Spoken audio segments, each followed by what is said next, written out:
Olá a todos, sejam bem-vindos à nossa aula de matemática.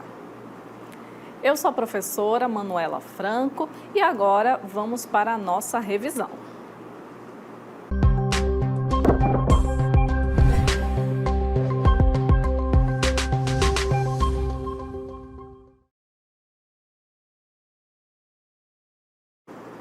Nós iremos começar com as funções trigonométricas. E a função que a gente está vendo aqui ao lado é a função cosseno. Nós temos o gráfico dessa função. Ela é uma função de R em R que associa a cada número real x o seu cosseno. Essa função é f de x igual a cosseno de x. E a gente tem algumas informações aí abaixo desse gráfico. Olha só, o domínio dessa função é todos os números reais. Por quê? Vejam que o gráfico dessa função, ele passa ali por todos os valores de x, ou seja, todos os valores reais. Por isso que o domínio dessa função são os números reais. Já a imagem dessa função, ela vai de -1 até 1. Por quê? Vejam que no eixo y, essa função ela está limitada ali, entre o 1 positivo e o -1, né? O nosso 1 negativo. Por isso que a imagem é só esse intervalo, que vai de -1 até o 1. E a gente tem ali o período dessa função, que é 2π radiano. Vejam que está mostrado aí no gráfico também, ó, o período, essa linha em vermelho aí embaixo, que significa 2π radiano. Daqui a pouco a gente vai ver um exemplo de como a gente faz para calcular o período dessa função. Agora, a gente vai ver aqui alguns arcos notáveis do ciclo trigonométrico. E a gente vai usar essa função que a gente tem aí, né, no nosso exemplo, a função cosseno de x. Então, nós temos aqui os valores dos arcos em graus, na primeira linha. Na segunda linha, temos os valores de x em radianos. A gente pode abreviar pelas letras ARD. E aqui, na terceira linha, nós temos os valores de cosseno de x. Então, quando o ângulo é igual a zero, ou a 0 graus, ou 0 em radiano, o cosseno de x ele é igual a 1. Quando o ângulo é de 30 graus, e em radianos significa π sobre 6, o cosseno é igual a raiz de 3 sobre 2. Já quando esse ângulo é igual a 45 graus, que em radianos é π sobre 4, o valor do cosseno de x é raiz de 2 sobre 2. A gente já está familiarizado com esses valores aqui, que a gente consegue identificar de imediato no nosso ciclo trigonométrico. Já quando o ângulo é de 60 graus, ou em radianos π sobre 3, o valor de cosseno é 1 sobre 2, ou meio, né? Que também dividindo o valor é 0,5. Já quando o ângulo é de 90 graus, ou em radianos π sobre 2, o valor do cosseno de x ele é igual a 0. Quando o valor do ângulo é 180 graus, em radianos o valor é π, o valor do cosseno de x é igual a -1. E aqui já quase completando o ciclo trigonométrico, o ângulo de 270 graus, que em radianos é 3π sobre 2, o cosseno é igual a 0, que é o mesmo valor do cosseno de 90 graus ou de π sobre 2. E quando a gente tem a volta completa, que é o ângulo de 360 graus ou 2π, o valor do cosseno ele é igual a 1. Então, a gente tem aí esses valores, que são os valores notáveis, os valores que a gente mais usa na trigonometria. E aqui a gente tem um exemplo de como calcular o período da função. A gente vai calcular o período da função y, cosseno de y igual a 2 vezes cosseno de 4x. Então, temos aqui uma função cosseno, onde y é igual a 2 vezes o cosseno de 4x. E a gente quer saber qual é o período dessa função.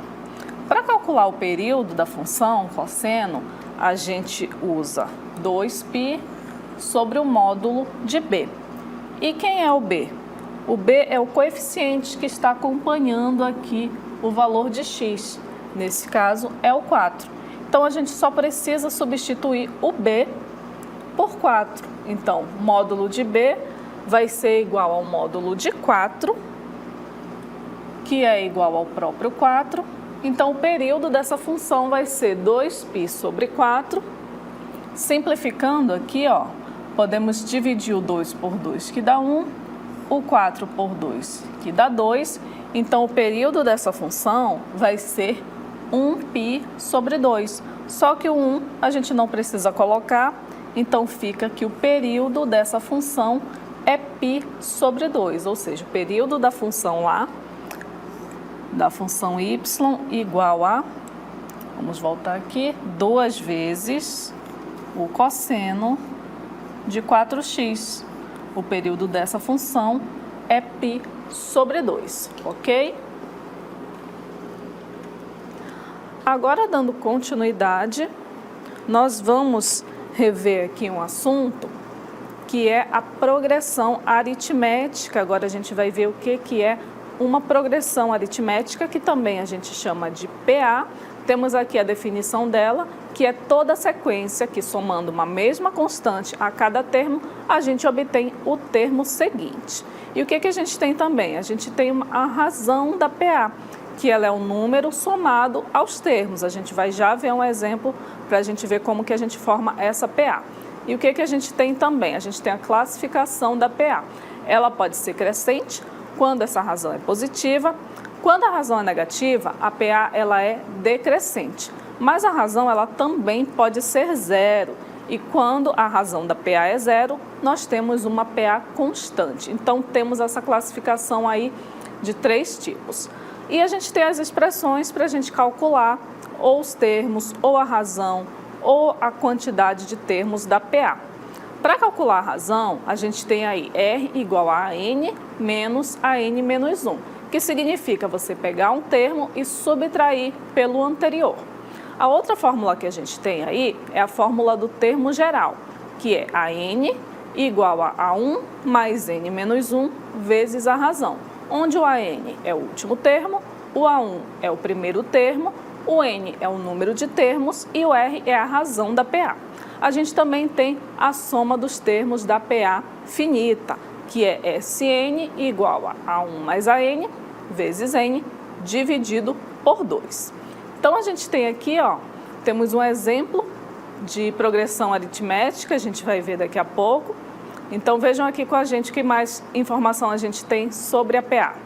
Olha só, temos aqui o nosso exemplo. O segundo termo de uma progressão aritmética é 7 e a razão é 4.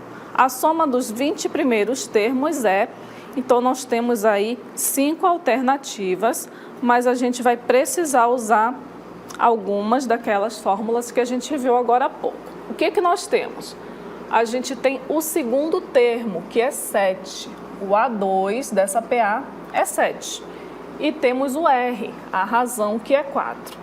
Temos também o N, que é a quantidade de termos. Então, a gente quer saber a soma desses 20 primeiros termos.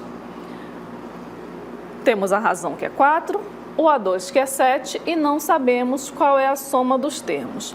Para calcular a soma dos termos, a gente precisa do A1, precisamos do AN e precisamos do N, que a gente vai dividir por 2. Vejam que nós não temos nem o A1 nem o AN. Então, a gente precisa obter esses valores antes de calcular a soma desses 20 termos da PA. Então, primeiro a gente vai calcular o A1. Para calcular o A1, a gente vai pegar o A2, que a gente tem, e subtrair da razão, que a gente também tem. Então, o A1 é 7 menos 4, que é igual a 3. Pronto, já temos o primeiro termo que a gente precisa lá para a soma da PA. Agora, a gente precisa do A20, que nesse caso é o último termo. O A20 é igual ao A1, nós acabamos de identificar que o A1 é 3, mais N menos 1, 20 menos 1, vezes a razão, que é 4. Então, aqui só falta a gente substituir o A1 por 3. Aqui a gente já realizou o cálculo, 20 menos 1, que é 19, e agora falta a gente multiplicar por 4. Primeiro, a gente vai resolver a multiplicação, 19 vezes 4, e depois a gente vai somar o resultado com 3. Então, a gente vai ter que o A20 é 3 mais 76, que é o resultado dessa multiplicação. 3 mais 76 é igual a 79. Encontramos o A20, que é igual a 79. Já acabou a nossa questão? Ainda não. A gente quer saber a soma dos 20 termos. A gente já tem o A1, acabamos de calcular o AN, temos o N, que é a quantidade de termos, então vamos substituir os valores que a gente tem. Então, nós vamos ter 3 mais 79 vezes 20 dividido por 2. Então, a soma dos 20 termos vai ser quanto? A gente fez aqui, ó, 3 mais 79, que está dentro do parêntese, que é igual a 82. E de onde que veio esse 10? A gente dividiu aqui, ó, 20 por 2. 20 dividido por 2 dá 10. Então, por isso que o S20, ou seja, a soma dos 20 termos, é igual a 82 vezes 10. E essa multiplicação a gente sabe resolver, não é? 82 vezes 10, a gente repete o 82 e acrescenta um zero, que é este zero aqui do 10. Ou seja, temos que a soma dos 20 termos é igual a 820. Então, chegamos aí na nossa resposta da soma dos termos de uma PA. E agora a gente vai ver o que é uma PG, que é a progressão geométrica. A gente tem aqui que para calcular a razão da PG, a gente vai usar essa fórmula. A razão da PG, a gente representa ela pela letra Q. Então, a gente vai ter que Q é igual a 1 sobre, vamos ver aqui, A1 sobre AN sobre AN menos 1. Assim que a gente calcula a razão da PG. A gente pega o termo e divide pelo seu termo anterior. A gente também tem o termo geral da PG, que é AN igual a A1 vezes Q elevado a N menos 1. Vejam que a gente precisa do último termo, que é o AN, do primeiro termo, que é o A1, da razão, que é Q, e da quantidade de termos, que é o N.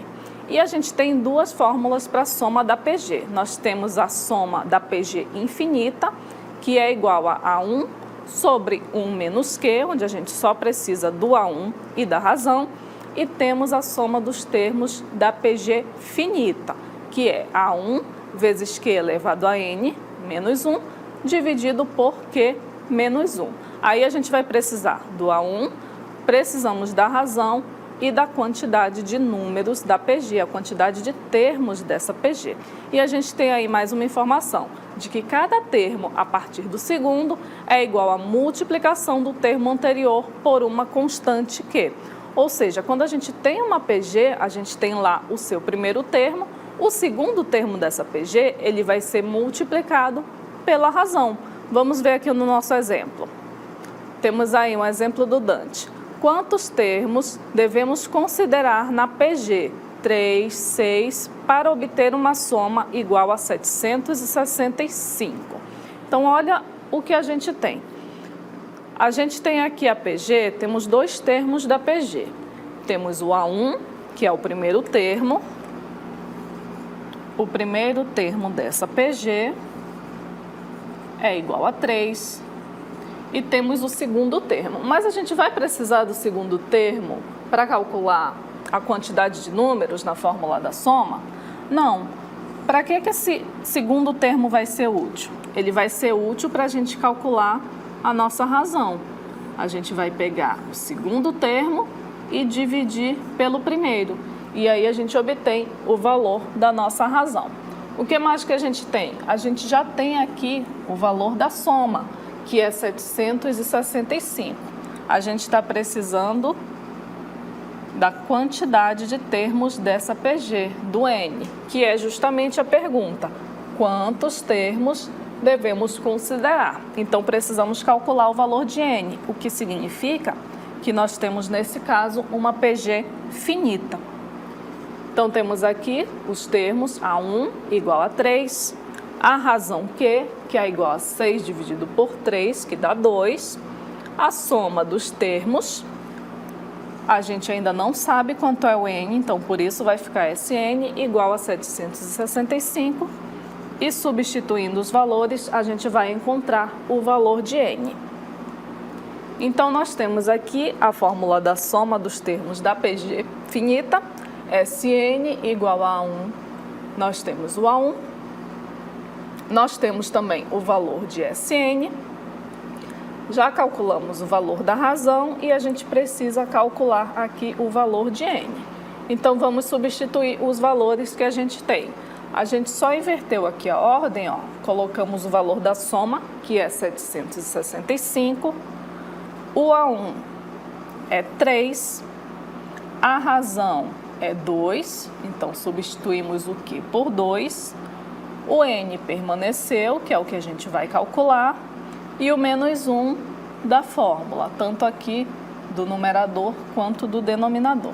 Então, o que a gente vai fazer primeiro para resolver essa questão? A gente vai ter aqui, ó, que 2 elevado a n é igual a 255 mais 1. Mas de onde que a gente tirou isso? O que a gente fez? Vejam que aqui o 3, ele está multiplicando o 2 elevado a n menos 1. E o que a gente fez com esse 3? A gente pegou ele e passou dividindo para cá. Então, nós ficamos com 2 elevado a n menos 1 igual a 765 dividido por 3. Ó, esse 3, ele passou aqui para o denominador. E aqui a gente resolveu 2 menos 1, que é igual a 1. E que não necessariamente a gente precisa pôr aqui, né? Então, ficou só 2 elevado a n menos 1, igual a 763 dividido por 3. O resultado dessa divisão, 765, na verdade, né? Troquei aqui, não é o 3, aqui é 5. 765 por 3 é uma divisão exata que dá exatamente 255. E por que tem mais 1? Por conta desse termo aqui, ó. Ele está negativo, passa para o segundo membro positivo. Então, por isso que a gente ficou com 2 elevado a n igual a 255 mais 1. E agora a gente precisa somar aqui 255 mais 1, que dá 256. E isso é igual a 2 elevado a n. Vejam que o n, ele está no expoente. Então, a gente vai precisar resolver uma equação exponencial. Então, o que a gente vai fazer? A gente vai decompor o 256. Como é que a gente faz para decompor? A gente vai dividindo ele por 2 até o resultado aqui chegar em 1. Ou seja, a gente vai escrever o 256 em forma de potência. E como que o 256 fica escrito em forma de potência? Ele é o mesmo que 2 elevado a 8.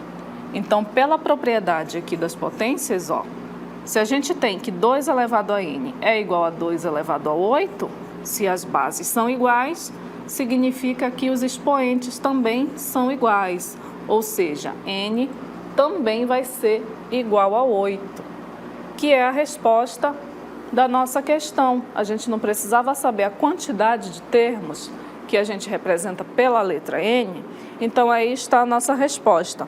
A quantidade de termos dessa PG é igual a 8, como vocês acabaram de ver aí no cálculo que a gente realizou. E assim a gente finaliza essa nossa revisão.